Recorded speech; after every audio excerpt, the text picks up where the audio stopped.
niaque de la semaine.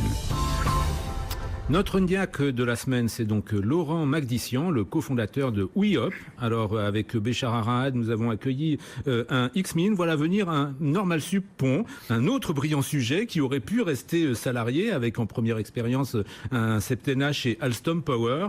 Oui, mais ce curieux a repéré le potentiel de l'énorme marché du covoiturage sur lequel, avec ses deux associés, il a en particulier repéré une niche. C'est le covoiturage courte distance.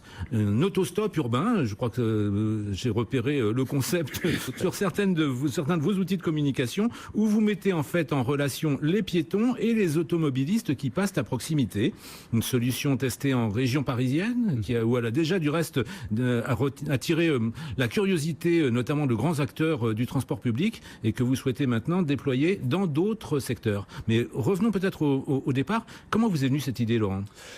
Tout simplement, comme n'importe quelle personne qui travaille, moi j'habite en banlieue parisienne, et donc pour aller au travail, souvent j'attendais mon bus et je voyais un nombre incalculable de voitures me passer devant. Et qui aurait pu combler... Et voilà, et donc j'aurais pu monter à bord de ces voitures. À l'époque, on aurait fait du stop, et donc avec l'avènement des smartphones, on s'est dit tout simplement avec mes associés, mais pourquoi ne pourrait-on pas se mettre en relation en temps réel avec une des voitures qui nous passe devant pour faire un petit bout de trajet ensemble. Oui, mais ça suppose tout de même d'agréger une communauté de candidats au transport des deux côtés du reste. Hein. Alors, tout à fait, c'est ce qu'on appelle une place de marché. Et d'automobilistes. Voilà, c'est ce qu'on appelle une place de marché, donc avec des automobilistes solidaires d'un côté, c'est-à-dire des gens qui simplement vont travailler, mais allument le GPS WeHop en saisissant leur destination, donc le matin vraiment pour aller au travail, et des passagers qui, eux, ont des besoins de mobilité quotidien, et donc en allumant leur application, ils vont voir les voitures qui passent à proximité, et ils pourront les solliciter à travers l'appli. C'est une solution que vous avez lancée à quel moment précisément, Laurent ? Alors, l'entreprise a été créée courant 2014, la solution a été expérimentée sur le plateau de Saclay courant 2015 pour un lancement grand public à partir de 2016. Alors, un plateau de Saclay où il y a de vrais enjeux du reste en termes de mobilité. Je l'évoquais très rapidement. Vous avez très vite attiré l'attention aussi des gens du transport public.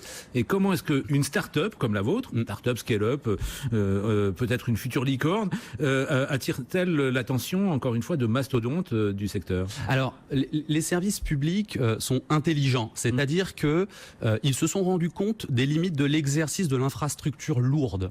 Parce que c'est très coûteux, ça prend beaucoup de temps. Les agglomérations ne cessent de s'étendre et donc les services publics ne peuvent pas aller aussi vite que l'expansion des villes. Et combler tous les interstices. Exactement. Et donc là où WeHop est intéressant, c'est qu'il est en complémentarité avec le réseau de transport en commun.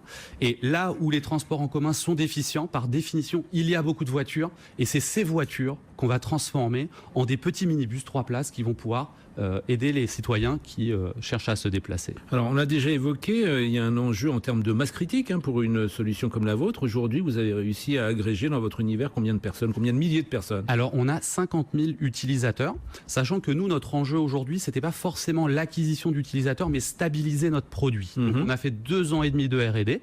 D'accord, pour stabiliser notre technologie de matching en temps réel.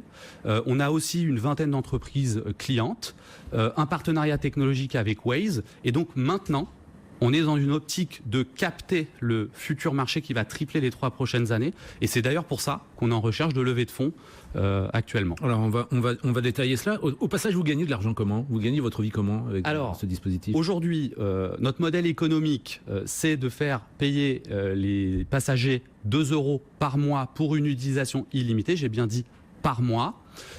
Mais en attendant que ce modèle devienne rentable, on vend notre solution aux entreprises et aux collectivités. Oui, il peut y avoir effectivement de vrais enjeux, encore une fois, en termes de mobilité. Vous évoquez une levée de fonds, vous cherchez à lever combien et pour faire quoi ? Alors, on cherche à lever 1,5 million d'euros pour finalement capter en amont de toute la concurrence ce nouveau marché-là et également nous étendre dans les villes de Lyon et Grenoble et Bordeaux qu'on vient de déployer cet été. Ouais, Lyon et Bordeaux, il y a aussi de vrais enjeux en termes de mobilité. On s'en rend compte au quotidien là-bas.